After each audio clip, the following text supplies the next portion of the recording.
was enjoying its evening walk. While walking, he spotted a small bird flapping its wings in the water, asking for help.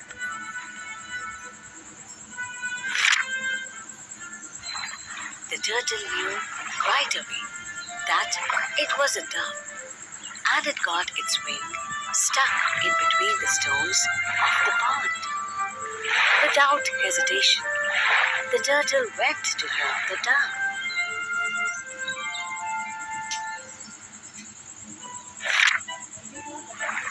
It used its tiny feet to remove the stones so that the dove could fly again easily. The dove looked up and chirped a thank you. "Don't worry, I'll help you get back to the surface."